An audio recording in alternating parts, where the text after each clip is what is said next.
Ay, isang magandang araw po sa atin lahat. Munting kaalaman nga pala. Nako, eto, marami tayong pag-uusapan ngayon.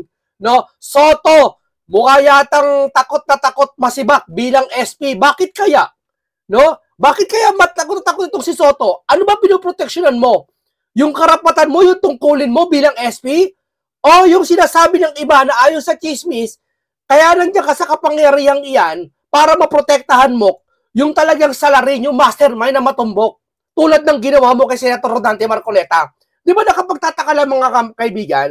Takot na takot ito. Nakaraan ayon kay Barsaga, dito po kay Barsaga, ayon po sa kanya, sinabi po dito, ayan o, katulad nun pagpakabanggit kay Mark Villar, akin lang ito, sabi ni Soto. Huwag naman magagalit yung mga may ibang opinyon. Ha? Ang negosyo ni Villar, real estate. Eh, walang construction company. Yung mga yun eh.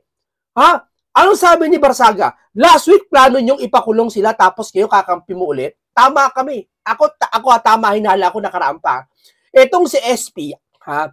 Gustong-gusto niya maging SP hindi bilang isang tungkulin sa pagiging Senate President, kundi proteksyonan at ayon sa chismis na si Romualdez at si Saldi, pati yung kanyang amo mismo. Di ba? Ayan o, baka natakot ka lang na baka mapalitan ka bilang Senate President. Anong kinalaman? Anong connect? Alam nyo ano bakit? Yung Villar kasi pag bumaliktad, maraming tanga yun. Aalisin siya, malay mo si Cayetano, maboto nun. Aalis yun sa majority. Ipupunta sa minority yun, sa Villar, di ba? Kaya pinatatanggol niya, di ba? Checkmate ka namin, sir. Di ba, sir? Wag ano, sir, hindi ka lulusot sa amin, sir. Ito siya sabi ko sa inyo. Ito ang kagandahan. Kapag yung boses ng tao, vlogger man o may katungkulan sa gobyerno, namiminuno man, naririnig ng taong bayan. Nakakapag-suggest tayo. Hindi katulad ng ICI na yan, nakatago sa lihim. Di ba? Tayo ganito. Kaya tayo, nakikita natin sila, yung mga susunod na hakbang nila. Ito, katulad nito, bakit yata tila niyayakap mo ang Villar ngayon? Todo tanggol ka sa Villar ngayon. Di ba? O ngayon, pag-uusapan din natin, ayaw talaga niyang matanggal bilang SP. Kasi niya bakit? Pag napalitan siya bilang SP, makapagtatalaga ng blue ribbon. Malamang si Senator Rodante Marcoleta yon. O alin man doon sa minority. Maging si Amy pwede. Tutumbukin ngayon ng mastermind yung kung saan yung amo mo, kung saan ka nagpapakatuta. Di ko ba? O, ano kinalaman nito? Katulad na sinabi ni Chavit Singson, mapapanood natin mamaya. Binuko niya na may ghost project, tila ang Ilocos Norte. O, yun ba hindi iniimbestigahan? Aba, anong kapalit nito? Sabi ng spokesperson ng Malacanang, anong sabi? Bakit anya yung Davao? May imbestigahan ni Chavit. Aba, tingnan mo yan ugali ng mga yan. Pag nasusukol sila, pag sila ay naiipit, magkukumpara sila, bakit anya? Parang bata. Diba, bakit siya piningot mo? Bakit ako piningot mo, siya hindi? Bakit siya hindi mo binigyan? Ako hindi mo binigyan, dapat siya rin hindi mo bigyan. Parang ganun to mga to gustong tumabla lang. Hindi naman ang usapan nito kung may ghost project din ng Davao Ang usapan dito, may ghost project dito, sabi ni Chavit sa Ilocos Norte. Siya may sabi, hindi ako. Hindi makita Hindi sabihin ghost. Diba? Kaya ito, ang tingin ng marami, mapalitan ng SP si Soto, mapalitan, mahayag lahat Bakit? Kasi mauupo yung blue ribbon na hindi bias. Katulad yan, yung Ben Dalonyo, chairman ng acting ng chairman ng Blue Ribbon. Ano ba ginagawa? Nasaan ba siya ngayon? Hinihintay bumalik. So, imbis na yung nasasayang na panahon na makapag-imbestiga, hindi nakakapag-imbestiga. Nakuha niyo point ko, Nakuha niyo point ko mga kababayan. Sa madaling sabi, ayaw nilang matanggal si SP dahil pag natanggal to, dun magsisimula lahat ng kalbaryo ng gobyerno. Bakit? May imbestigahan lahat ng susunod na upo ng bilang chairman ng Blue Ribbon. Pagpalagay mo si Marcoleta, umayaw na sa bilang Blue Ribbon chairman. Pumalit halimbawa si Cayetano, yan ang magaling mag-imbestiga. Si Amy Marcos, durog sila ngayon. Malalaman pati yung siya sabi ni Chavit sa Ilocos Norte. Mapapatawag ulit si Gutesa. At si Chavit na plano na ipatawag dati hindi natuloy, ipapatawag ni Marcoleta Kaso wala na si Marcoleta At wala ng blue ribbon hindi mapatawag. Bakit? Bakit takot kayo, Chavit? Ha? Pero huwag kayo mag-alala, naglabas ng resibo si Chavit. Kaya nakita niyo yung punto ko, ang pinakapunot-dulo dito, itong si School Bukol. Kung ito mapapalitan natin, magsisimula lahat ng kalbaryo, lahat ng nagtatago dyan, nagko-cover up, ika nga. Kita nyo? Kitang-kita namin mga kababayan. Kaya ito ang pinakasusi, matanggal lang itong si School Bukol bilang Senate President, doon na papasok. Pero palagay ko, kung Marcoleta makabalik, doon papasok lalo. May imbestiga ng Ilocos Norte, ayan na si Tamba, papasok na ulit, si Gutesa, yung sinasabi mong si Gutesa hindi nagpapakita, magpapakita yung pagdating ni Marcoleta, tsorya ko doon na kayo madudurog. Kaso hindi, andyan ka pa Di ba, kita nyo, nakita ko, ipinapansin ko lang sa inyo. Ipinapansin ko lang sa inyo kung anong ginagawa ng mamang ito. Hindi niya ginagawa ang tungkulin niya bilang Senate President. Kaya siya nandyan, ayon sa hinala ng iba, at maling hinala ko rin, aring tsorya ko rin. Kaya ka nandyan, hindi para gampanan ng tungkulin bilang SP. Kaya ka nandyan, kasi may pinoproteksyonan ka, nagpapakatuta ka dun kay Romualdez. Tama mali? Kayo matol.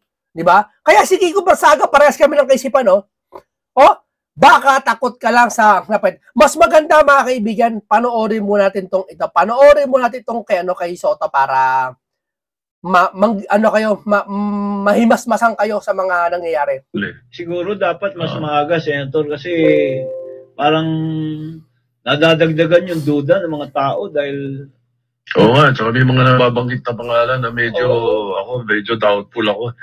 Pero anong bilang nabanggit. Pabagay, sabi naman ni Secretary Rebullad, at baka lang, nabanggit na parang gano'n. Kasi di ako naniniwala si Cynthia Villar ma-i-involve dun. Plastic! Yung nanay, si plastic mo! Oo, tsaka yung, let's say, katulad nun, pagkakabanggit kay Mark Villar. Akin lang to, opinion lang to. Huwag na naman magagalit yung mga may ibang opinion. Hindi, nagagalit kami, hindi dahil sa pagkatanggol mo si Villar. Nagagalit kami, pagtatanggol mo si Villar, hindi dahil sa pagtatanggol mo siya, dahil ayaw mo mawala sa SP kasi pag si Cynthia Villar at si Mark Villar, iboto. Kaya si Cynthia Villar pala, iboto, pumunta sa minority, yari ka na. Ang negosyo nila, Mark Villar, real estate Walang construction company yung mga yan Hindi flood control. Di ba? Hindi katulad ni Bnoan. Kaya hindi pwedeng ipares yung apples to oranges. Dahil si Bunuan may mga kamag-anak na construction. Kaya siya napapagbintangan at napapagkinitan. Yung mga Villar, real estate Ibang negosyo niya. So anong pwedeng ibintang? Nagpatayo ng kalsada. Papunta sa lupa nila. Di ba yun yung sinasabi? Yun ang narinig Teka muna. Ginawa ba yung kalsada? Bakit naging abogado ka ng Villar ngayon? Sir, tanong na namin. Sabi ni Barsaga, sabi ni Barsaga, baka takot ka lang, last week plano nyong ipakulong sila tapos kayo kakampi mo ulit. Baka takot ka lang na baka mapalitan ka bilang Senate President. Tama, parehas kami ng hinala. Bakit kayo todo tanggol ka? Halos himurin mo ang mga Villar.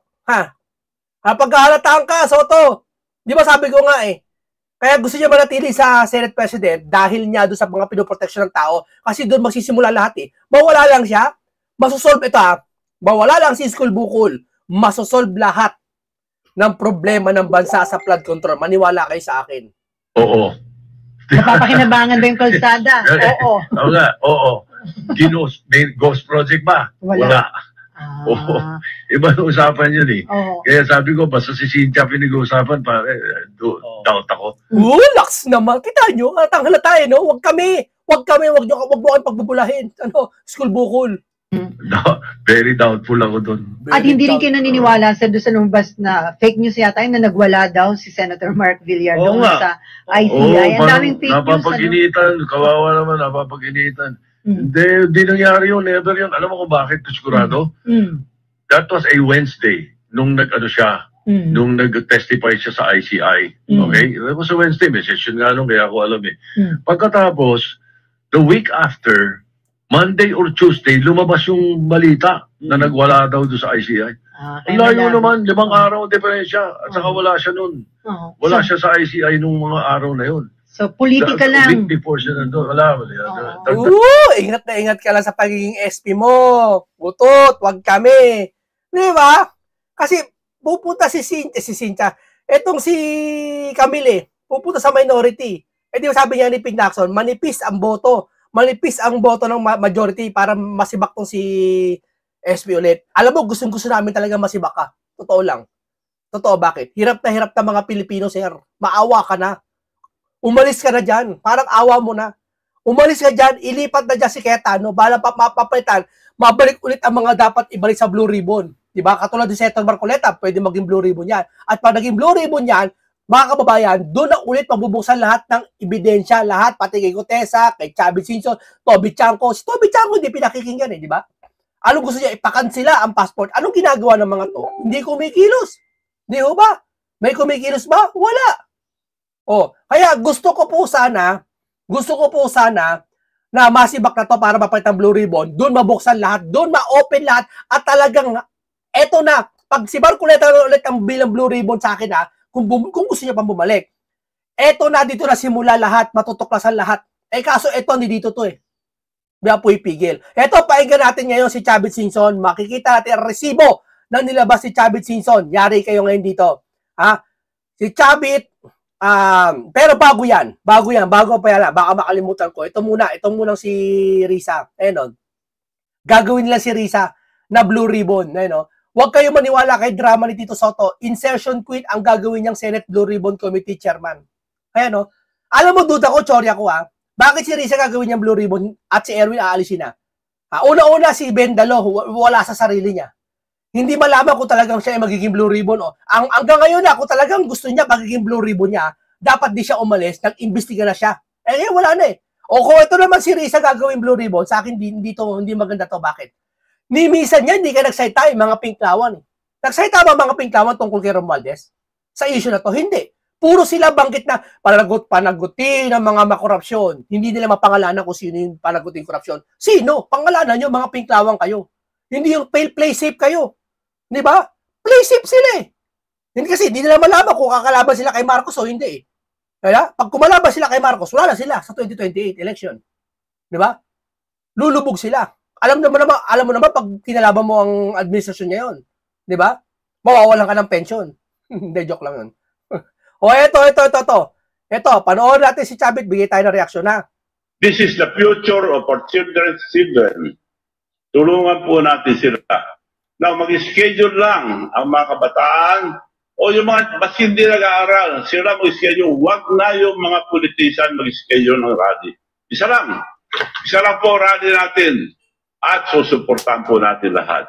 Nakikiusap po ako sa mga anak ng mga general, anak ng mga pulis. Payagan niyo po yung mga anak niyo dahil kinabukasan po nila ito. Kung hindi kayo lalabas, okay lang. Pero payagan niyo po yung mga anak niyo dahil kinabukasan po nila ito.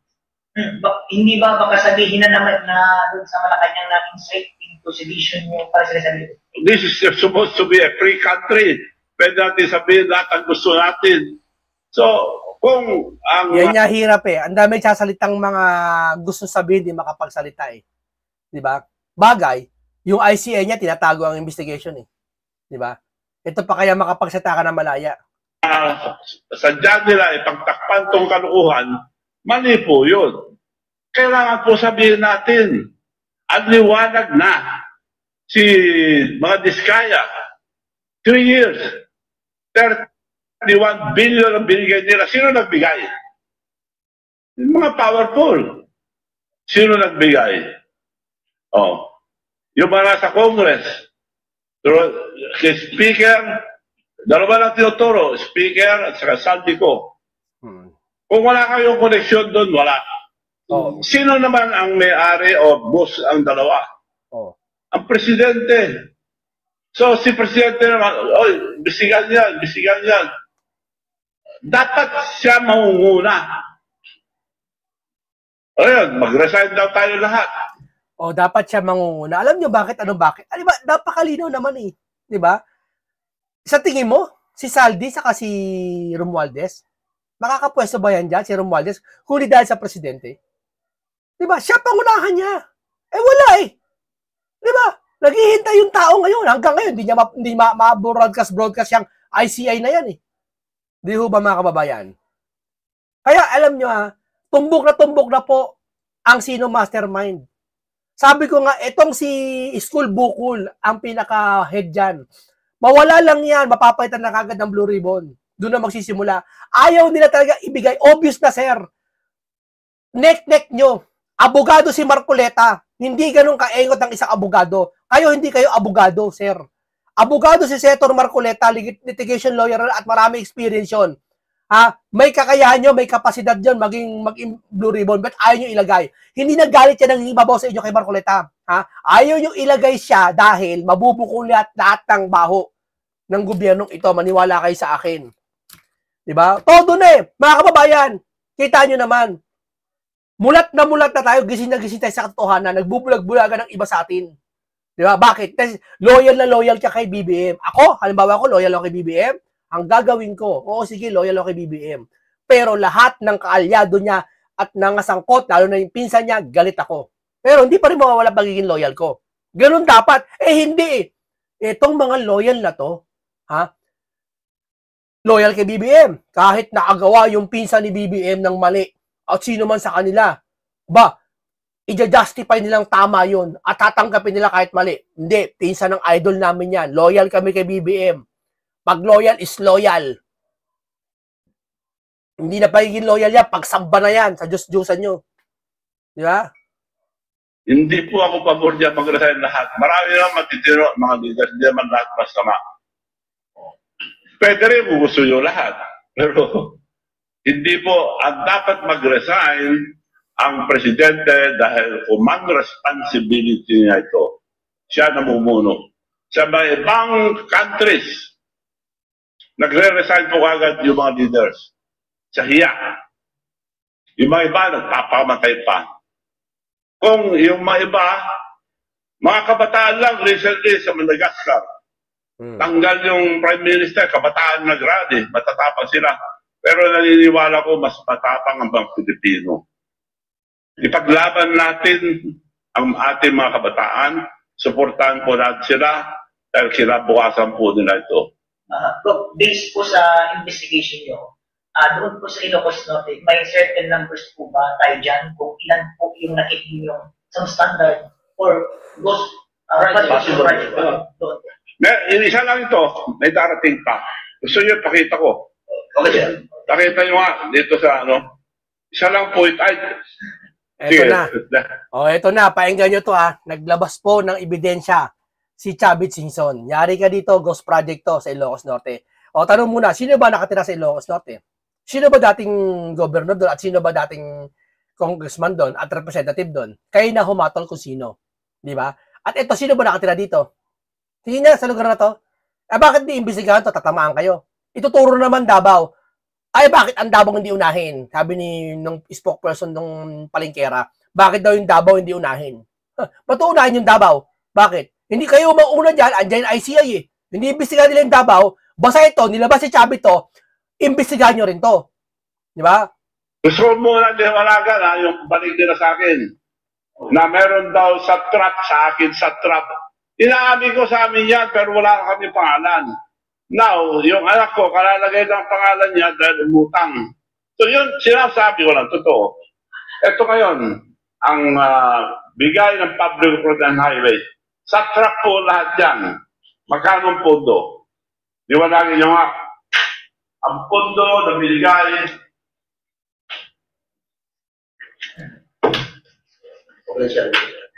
Ito. Nag-umpisa pa ito. Tingnan mo, ito naglabas na ng resibo. Bakit yung mga Romualdez o Salacia hindi sila lalabas na ganito? Ito, hinihintay namin yung presentation kahit man lang PowerPoint. Ito, PowerPoint yata to Naglabas sila ng resibo na ito kami. Ito ginawa namin. May pondo kami, ganito. Ito kami, ito pinakita namin. Bakit ito mga to? Ang Marcos hindi nalalabas ng mga ganito at iba hindi kayo lalabas. Sige nga, maglabas. Ito yung lahat ng tao Hindi yung sikretong pag-uusap sa ICI. Hindi yun. Paglabas namin ito, chismis na lang. Hindi namin alam kung totoo siya sabi doon sa ICI. Hindi namin narinig Ito, hinahanap ng tao. Ang gaya ni Chavit. 2017. Hindi, resulta na ito. Bidding po ito. Noong 21, walang pondo. Noong 23, walang pondo. Nag-umpisa pa ng 2017, hindi yung binigay. Clear siya. 100 billion lang. Nakuha ng Satra, 65 billion. So, bidding po ito ang panalo ng Satra. Hindi kagaya ngayon na mas malaki ang sinisingit nila pag may private. Ito, bawas po lahat ko, kontrata ng Satra. 121, 65,000, 65 million, 18 million, 50 million, 51 million, 24 million, 54. Di wala 1 million. Paano mo natapos yung diversion road na ganun? 2021, walang pondo binigay. Panahon na ni Presidente 23, walang binigay. Wala nang pondo. Paano namin tatapusin? Kitang?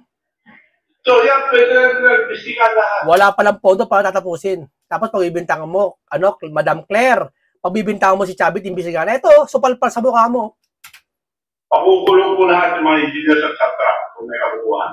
Kung may kalokohan. Yun po, baka nila sa akin, totoo, pirtago ng Public Works and Highway, nakakuha kami in how many years?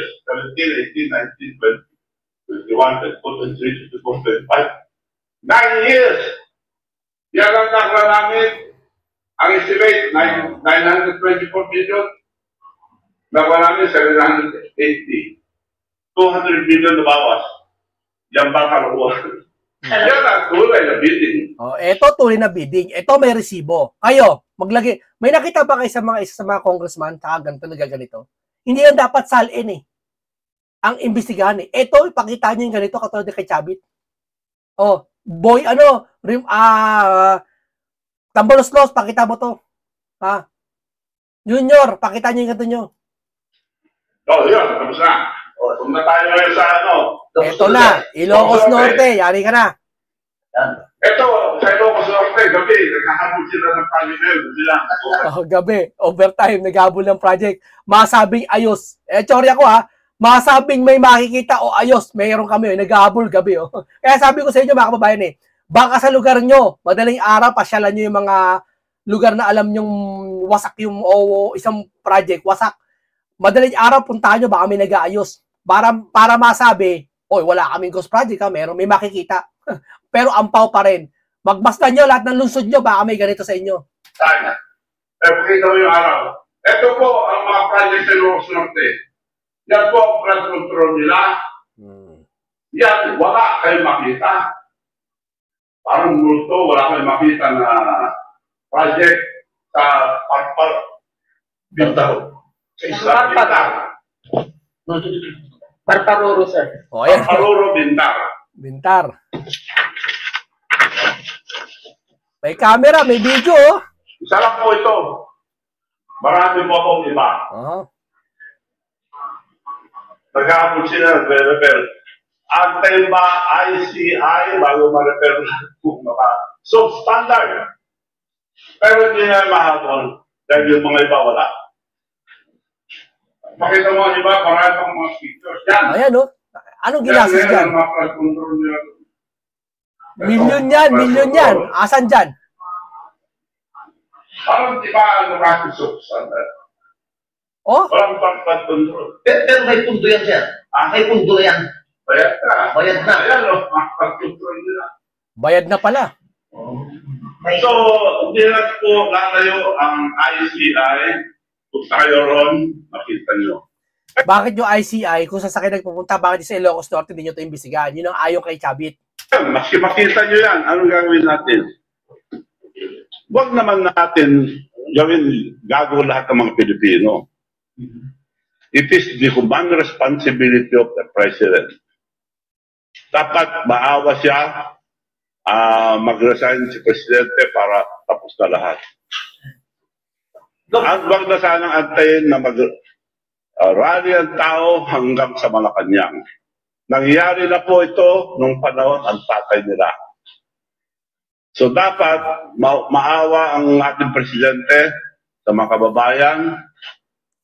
you have to go, Mr. President. Suggestion mo lang yun. Kung ayaw ang taong bayan, wala tayong magagawa. Isang rason kaya ito, sir, na ayaw pa-investigahan sa Ilocos Norte kasi yung pinapakita niyo yung ebidensya sa Bintar, sir. Isa pa lang. Isa pa lang yun. Isa pa lang yun. Isa pa lang. Isa pa lang lahat to. Isa pa lang lahat. Marami po. May knowledge na po ba tayo po kung sino ilan yung magkaling amount ng contractor and sino yung contractor? Baka may Diskaya. Meron, Diskaya. Si Diskaya, ang binigay sa kanya within 3 years term ni President Marcos, 31 billion. Kami siyam na taon daw. Wala pa 1 billion. So, 31 billion ang nagkaroon si Diskaya ng ginamit lang siya. Binigyan ng podo, tapos namorsyento sila. Tapos sasabihin nila, Diskaya ang pinakamanagot ng mga problema. Ang titindi ng mga to. Makaiwas lang yung mga sangkot talaga, mga mastermind. Kaya dapat palitan to si School Bukol eh. Si School Bukol lang po ang pinaka-ugat dyan. Mapalitan lang to, babalik ang mga dapat bumalik sa Blue Ribbon Committee. Maniwala kayo sa akin. Mag-iimbestiga, lalabas ulit si Gutesa. Mailagay lang ulit, maluklok natin si Senator Marcoleta. Lalabas lahat ng katotohanan ulit. Matanggal lang talaga to si SP. At sino mga gumawa, yun lang ikukulong. Hindi, yung utak. Kung hindi, tuloy-tuloy po ito. Dapat yung utak. Dapat, sino respond? Sino ba utak? Alam niyo na kung sino utak. Ako nga. May mga testigo na. Sino po ipirma? Yung mga public hotel highways mismo na tiga-kolekta, diadala kay speaker at saka si Sardico. Saan naman diadala na Sardico? Imposible lang kasi siya lang. May mas mataas doon. So kung hindi alam ang presidente, kung hindi alam ang presidente, sino ang saan napunta yung pera? Sir, hindi nila magagawa ito kung hindi walang powerful na nag-approve. Kumbaga sir, sinasabi niyo na si Presidente Bongbong Marcos ang utak, mastermind, yung corruption na nangyayari ngayon. Well, hindi natin sabihin yan dahil sabihin nila. Iba na naman sasabihin. Pero kanino itong Pilipinas? Kailan Bongbong Marcos na siya presidente. Kumbaga sa bahay, siya ang father ng pamilya. Sinong bibintangan mo? Oo. Yun ang matagal ko na sinasabi po sa inyo. Na siya padre de pamilya ng isang bahay. Sa isang bahayan mo ba, may nagkamaling anak mo, hindi mo alam ang nagiging problema, wala kang pakialam, sabihin mo, ay trabaho lang. Maiwan ko lang kay anak at trabaho lang ako. Ganon. Hindi mo maayos-ayos, wala kang kinalaman doon. Ganon nangyayari ngayon eh. Yung mga para kasi sinabi ng isang may isang bus kung taan nandun tayo, ang driver ay si Marcos. Pag yung bus ba binangga sa poste yung bus, sino may kasalanan? Yung driver na si Marcos o yung mga nakasakay o yung poste? Aba, sabi ng mga loyalista, yung poste daw may kasalanan. Hindi eh. Ito, ang driver na ito ngayon, si Marcos sa Pilipinas. Tayo nakasakay tayo sa kanya ngayon. Patungo tayo sa pupuntahan dapat puntahan. Nabangga tapos kayo sisi, wala sa kanya. Hindi naman siya sabi natin kumuha siya ng pera, hindi siya. Nga man lang, mapapaliwanag niya yung mga dapat paliwanag. Yung passport ni Saldi, di ba? Lingkod sa iyo. Ngayon, binibintangan lahat yung mga kalyado na, lahat. Huwag lang umabot sa kanya. Diba? Ang liwanag po, maliwanag pa sa buwan. Huwag po tayo palinlang. It is his command responsibility. In other countries, ulitin ko, nagre-resign agad sa hiya. So dito po, ang only solution, mag-resign ang ating presidente, supreme sacrifice, para mas madali mag-imbestiga. Okay, hanggang dito lang po muna tayo, no? Kita-kita naman natin, isa lang po, mapalitan lang po talaga si SP Soto. Nandito po lahat ng sagot. Maniwala ho kayo sa akin. Mapapalitan ang Blue Ribbon, maiimbestiga ng tunay na investigasyon, hindi walang takipan, no? Hanggang dito lang po tayo. Paalam.